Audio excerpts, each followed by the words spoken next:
ahoa. Say matna say. Ewo attention TV so. Na me de ensem a ekoso.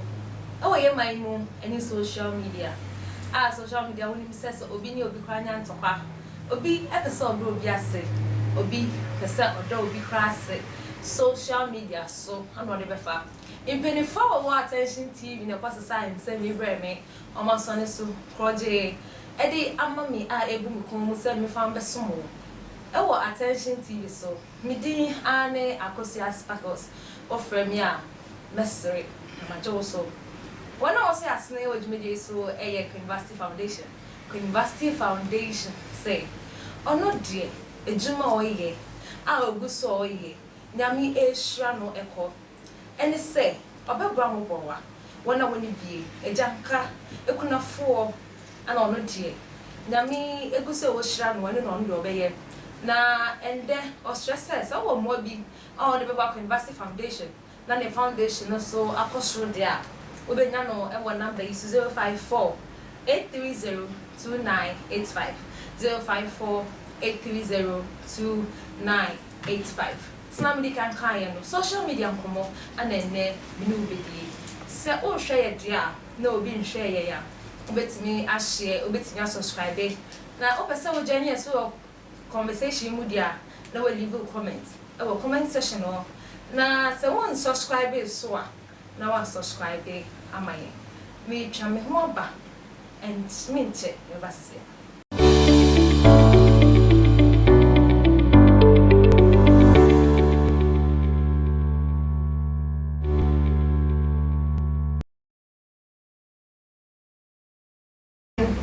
Yemawo akwa babiem eba attention TV so when I was saying University Foundation University Foundation say o mo bi now ya amkonam now person de boa mo bro wa ekunafo when woni bia and the atwa woni ehwe University Foundation na ono nso enu bia na oye obetimi de won boa no abema no na odi abwa ne foundation anya nyame egusu ehrawo obenya no e was 0548302985 0543802985 dua University Foundation na nyame ebehrawo ye kunu ye mpana ye papa ye ba ye nua ye na ye nim no as what a bombshell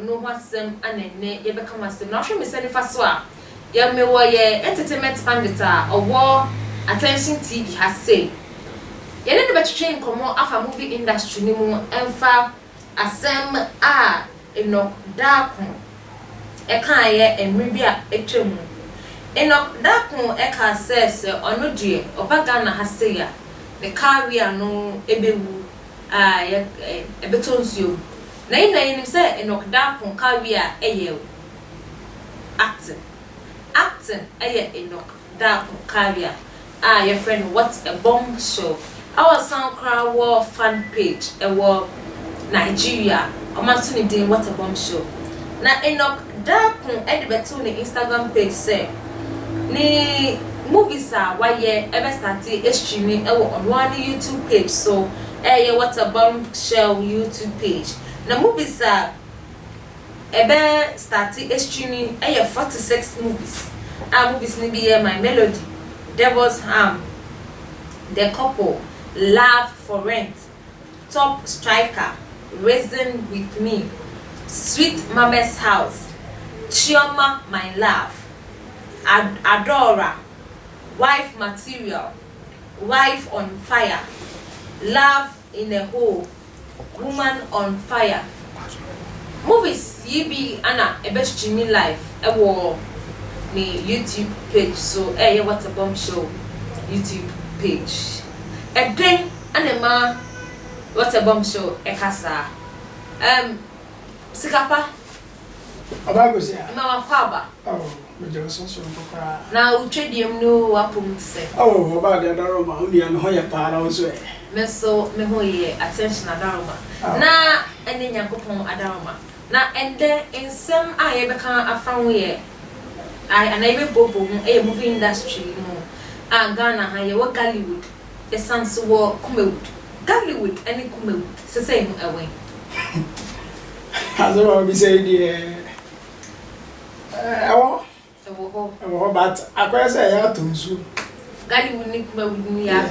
But now say I must say, the way I starting movie be Tracy Boache, most starting movie be, and I youth now Casano be a yes series be a movie or TV, Sony social media so. I don't see that make us a tone so. Yeah. Because all Nigeria and Hollywood they are yes production a year juma. Management year juma. And our back Ghana, you have your style, the movies in your dinner. What do you say? I say production any shade new papa. Management na say ya to near ase. Because ebia kodon cancer wo manager na otua ne your friend say the taxes and otua the dues ma movie industry Gambro Gambro na oye na said yes say oye actor. That's what movie industry na say management here adwuma here. I don't think say you know I dream about things bia wote no ho akwa no ani sini and asane your management ni tinti na man basa what I say I don't compare Nollywood ni Gallywood Kumewood which means that management ni different Nollywood dey no kwani kra chen yen ye Ghana dey say ye toto ye niam no which means that discipline no e wo form ye dey niam di agro ye fa bibia serious I say ye matcha makwa star no ye keke what I say and you know I don't have any wrong with young actor here wakodi Nigeria memo okase coming back to Ghana no so bad affecting the career. It's very true. Oh yeah, 90% many they are doing. Yeah, can't ya na Ghana has said and a call yes. Ye na ye said ya odiko pie Nigeria. Yeah. Now so I say no ni wapagana am I interview no I say okoda akaso won na baby na fie ni wo am I interview but one check e wo Ghana I say no o Ghana ho akọ Nigeria yeah say akọ say what na fa ko ai say ujozo fa ko a etwa aguro ana say kuro do so a ye ntra fa ko nyelu gase ento ono no so ono as abrant ye na o si so wo ba na owo dwumadie bo na nyim no so otena fa ko a brabo no be koyi ama no because we read the system na wo ye ha no your management ne your production ye dey ye dwuma okroma no e say bia as young guy awoba no so de ne ho chi Ghana movie industry no always tin time wo ha e bia emfechi ne bibi papa bi adan say obekotena Nigeria and so I figure na obekotena Nigeria I think the best decision I will take because of Nigerians with me who the effort I would buy out a lot of movie stars now because Ghana for na ya penasem yeah where will be a ye penasem and then I'm so happy about him sir wait me make the right decisions baby or one enye na onu ankasa we move ahead but unjin this say ankasa say na wenya din e wo Nigeria na so a wenya edin e wo Ghana ha say anka oboa oba down to Ghana and the name dey akosia wo Nollywood e be boa Gallywood any Kumewood coming back to Ghana no dey I know onu ba obey onu ane ho manager this time around no why onu ane director no onu ape ni nkrofo onu abe manage wo but so onu pa the impact eba Ghana movie industry management and support no and a grow man no anya say bia me Ghana media gu your friend say movie industry no almost star ni omo niam bi omo ya won ti ase papa and twaye and then so no beba na odi na ni nyam beba tachi na bi obi befa kwantie bi so akofa ne ho tan na de bibi boni bebre ne de obetena baby na ono so abone bra se na be ono so be nie but ni papa mu ne de ka oba na odi ni nim de ne be boa mu industry na eye but chroma pa ba na oba se obenya obi a oba assistant no ana na eni ho but ni semu nso no ogusuka say acting e wo Ghana ha say no ayabasa enye se ejako o share that time now yes ye movie pa first no ya ma no concert yes ye movie and I'm concert ya na de be movie yo ya ma me no na omo pe Ghanaian movies hwe and akwala uni akwala kasa very young girls no girl by 9 years and full obetime tu ama no why because movie industry ntimi fa discipline be mu say ye movie na full bi wo a ye kan akwala ni sua aba mu hu sa ade no enti no won say wo be so bi asem na e movie mu no wakafo na akwala ehwe no asua wo bi sa na asem na no wakafo acho enti no timi say tetena ni ehwe movie no head the life of having a going to Kumasi Nyonko den Jackie Apia movie behind the mask ni chewa mu utimi say comfort no no ni ale utimi say na eya fe o shakra na sometimes on ko wo dem na o sha no yem hyehyew the max say the max o na wo yem hyehyew to utimi say bibi wo movie the max and Ghana movie aba e go say comfort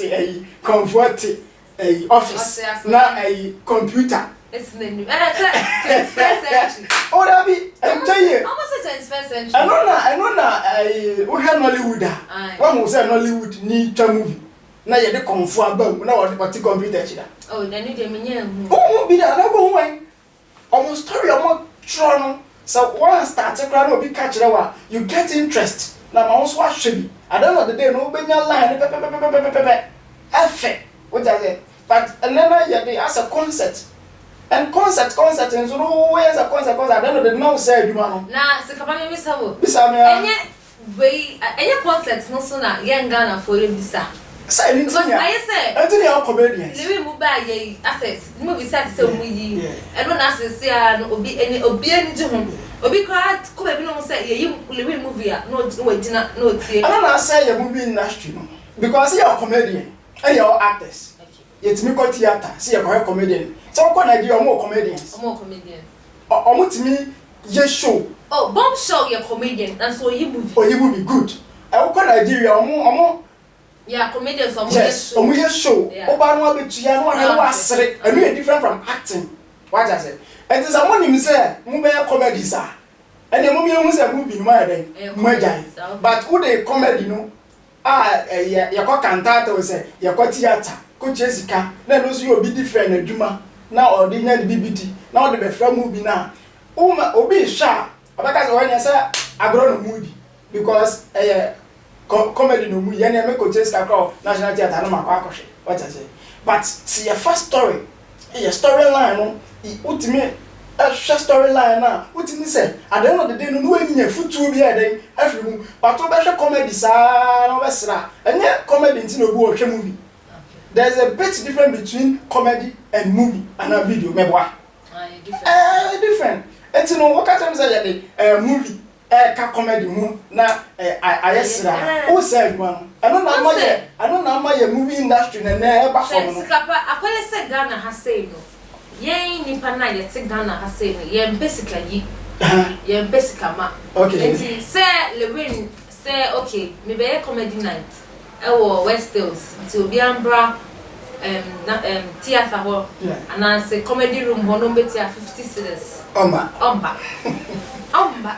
Also omba. I say oh yeah. Na o sound money free. Okay. I say no ana Nigeria for enyano. Ah mo de movies on to on YouTube page. And so Ghana has said akwaya say mo ye ma ye free. I said, I'm going to free. I management. No. Oh, there be. Say, Ghana has said, I'm going to and one a friend.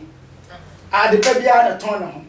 Some management here to me, no production here to man. And to myself, I did a 4 now or share Nollywood movies. No, or when you more that is there. And then you the control of my system here. Good.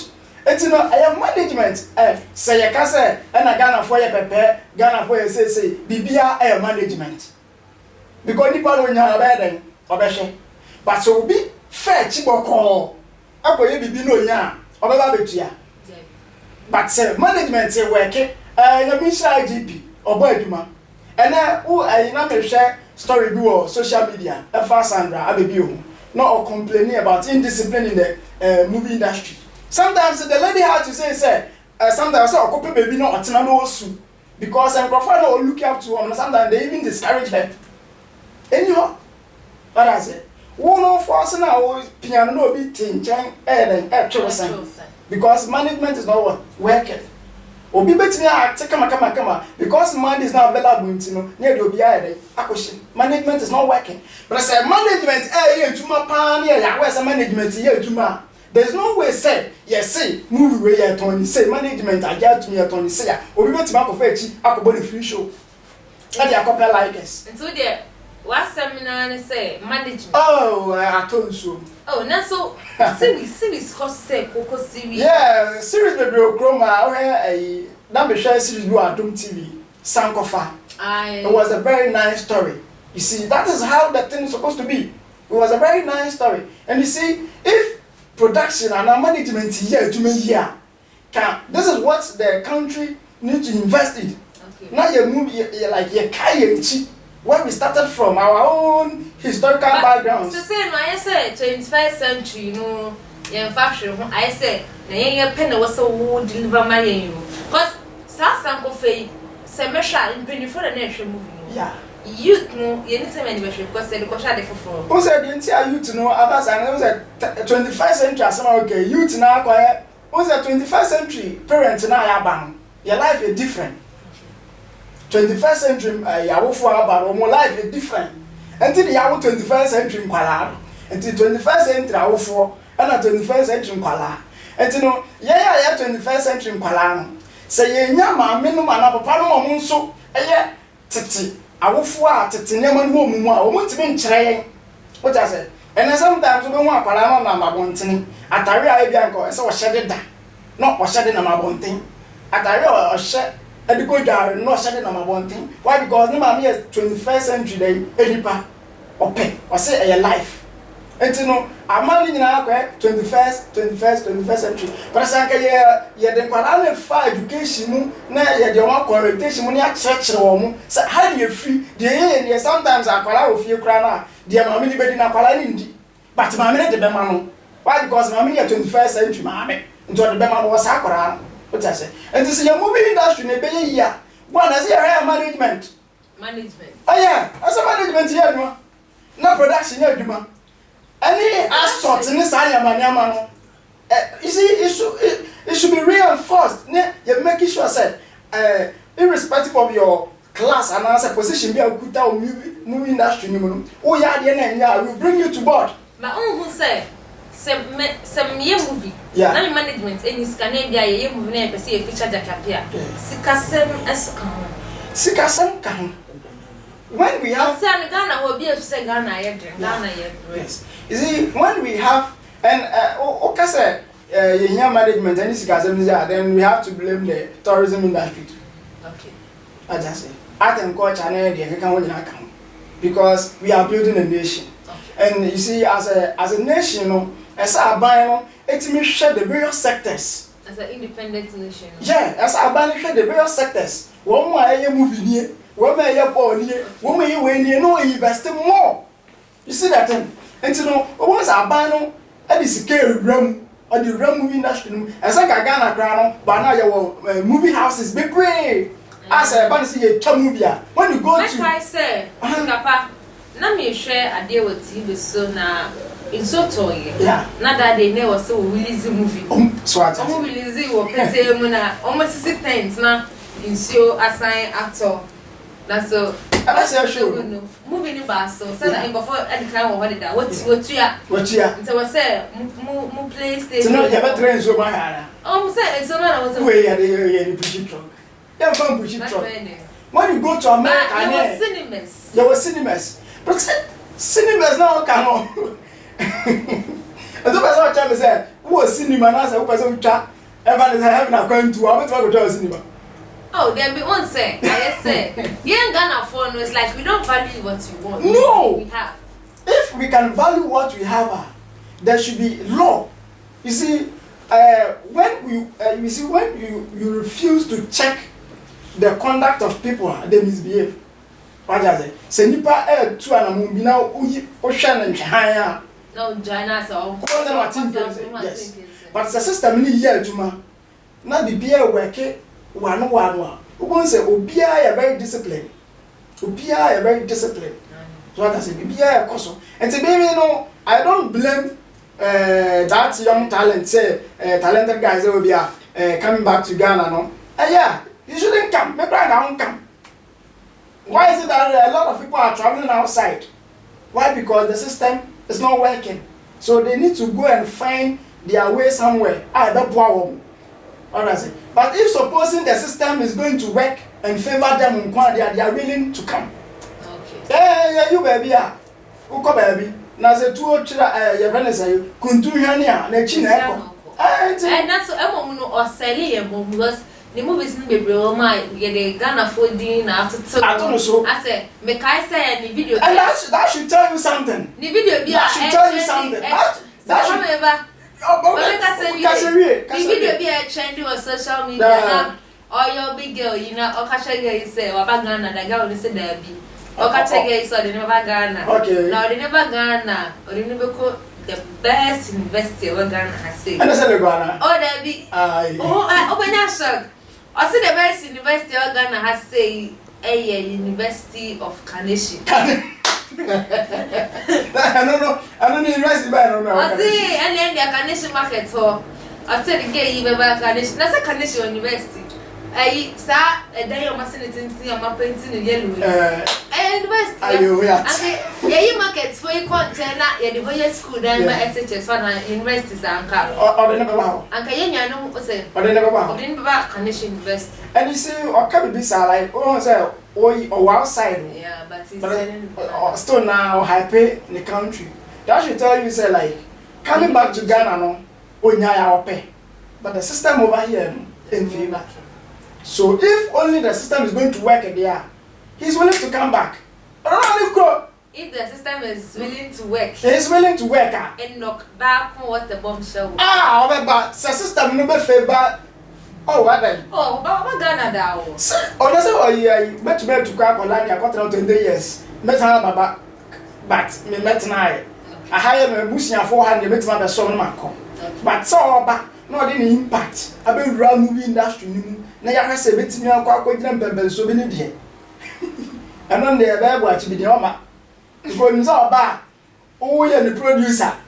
A channel bones and not Wawafa. No, I could just get the I know someone jam. We just asked an IG picture of Roberto Anka for space. I said, "What's your part for?" Yeah, money dinner. I say, yes, so money dinner. Oh, that man is a good man. He's a good man. Yeah. I said, what came cannot power create me. Yes. He's a very good man, and I like that. You see, Shatawale issue in Babontin. Now we have comment on social media. And then what people are saying, hashtag free Shatawale. And I was like, do we actually understand what we call democracy? Because if yet democracy as Kebi, near what we call equality before the law, can IGP arresting Shatawale and America, nobody will even say anything. Oh, that be say equality no I work because Anna fans no so bekasa because I guess so this is how okay me penny ejuma na ya be chim me penny I say in Sambia say me na me ti echi no me huhun faso na so police ni no dey huhun faso oh yeah good until you should fans na koye yeah you should understand say you to of mine you to try a event and yes class you to try a event say group you to try group yeah cool you to try my you to cool say you cool you to try and saka cool wait make say okay yeah no memory dey bia na na market kwan na mo bia mfa but we are building a nation what I say so like they should allow IGP and judges to do their work. Is that the IGP also in Ogda from Brahana? I mean, guys are always wearing knock darko, but maybe problem is about fans and any and go for them tweeting or commenting free Shatawale. I said, just IGP no argument or need no argument in what Shatawale doing now. I say, you're gonna say no, and run any. I see your chat a crowd, mamma. Unya commenting. Say if you say hashtag. So I don't celebrate. But is she not a woman? Singapore only fans. Only fans is we are talking about. Fans. What are you talking about? Only what are you also saying? Oh. Because Shatawale is someone sister Kosia. who we know has fans and has a fun name. Has a fun name. Has a fun name. Let me tell you one thing. Some time ago, now guy did beans go on my baby. Mommy need 2 beans. No catch her. Mommy say, "Mommy, we are customer. Enti to me so bebre." Do you know what the woman said? No. I say we are customers. Enti 4 beans in your one akodi. Enti oh you have plenty. Who boom raso? Oh, daddy. So say Ghana had your so celebrity so. No. And this is the right IGP, the youngest ever to occupy the office of the IGP, Meboa. And he's doing his work. Or to democracy, I say, or by so chair, say, Gromana, it's no one jamra, irrespective of your class. When I walk dime, we are a better swap. And I remember, you go forward, you can say, number one. I was saying, because also, only one can see fear and panic, one can see death. Now, when you say not the big trend, say, will be because as a market 2010. 2010, I say 2010. 2010, you pay no. Every grand we are. It's not because you can't pass one. I know they are free, and yet you. I know they are a game. A game of chance. Fear of game. Fear of game. And that one, the IGP has nothing to do with it. Say born here, born now.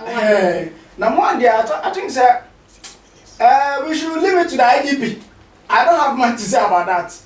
Yeah, because me, number one contract, me share them really true into CMO.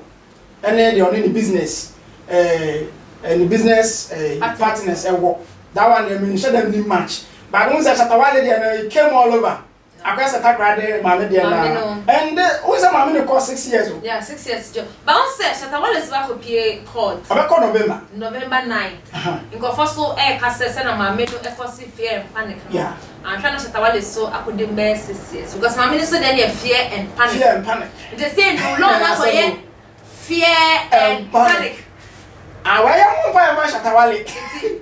November 9th. Anna, you saw a captain polo so a bit PM so our court on the first on the night you could do Brunia for Tobun and Taliano. Nana Swire Sapo in the Batun Sue. I try to see our prick. Yeah, Suma or better joke. I am quite near for you beyond your buckle PM of 1st December. America, then I said a fear and panic. Medical they need any sell or trade too. As always a fake Ghana. And the insurance and what's in Mecca say the same enough near releasing or posty. We say post America then also on fear and panic. And on the native panic and compare me. One allegation back also a court. Say, Obi Ako, fear and panic, not 6 years, yeah. And a court bed that's hard than the day. Tuesday being week. Yeah, in November. We live to see what. And I mean, I can back up my court to move. And then be a bear cry high court. How bad? Because fear and panic 6 years. Fear and panic how many years? And attention TV any motion. And a bad the attention TV for any. And a bad the papa. And you know, Necracano. I think say. Yeah, that's a more what's a bomb? Yeah, I'm a support. Yeah, I'm a support. Because say, yeah, talented actors and actresses are more chroman or Monica Chroma. Now, so life in a cost of Mamma. I say a mamma many production. A year very strict. Now, Bibi a year, Juma. Now, Monsieur to me, any baby edited to Sanya Sadia, Ubia. The little Ibiana, or try to find way out. And yes, I or Kwama. And I don't know the ones and I just celebs now, Dachi, or maybe happy or Mamma could do my answer. Yeah, no me could do my answer. And you know, many are doing the baby. And it's a couple was say. Oh, Miss Madame, I said before I'm a corner. My IGP. Oh, I on check speed for I'm not speed. What could speed too much? Mr. Mitikim, I can't speed every second in common view. Debbie, we say, oh, and yet trot for Limpo. And your brother's no Kutakuta, and your friends die for you. And your BM na Benz in Bo, who die for you. So, what could you pass? And I did picture home, my check it. Miss Medasa, your friend would media so but didn't share ever say cheap. Ever share a sound for you. Aha, no, nay, a day, media no ABC. Now, me Pessameda, me proud sponsor our Dutch media, and I say, Queen Vasti Foundation. Queen Vasti Foundation. eye obaso no bia ono die eni draso na ede na ni sise obabo wona woni bie mo browa ejamka enti wa wo hwe mi se wo so obi bia wo de beboa University Foundation dia obenya no e was 0548302985 0548302985 me pesa asida kese so enkoma ye CEO of Attention TV Odifo Eric Akwesi NG asida bia me enkoma me cameraman Brajo enemi NCR omno mo woni na yeda mase se mama show yi eba so eye me din ane Akosia Sparkles yes sign ebe share Attention TV we inspire you more.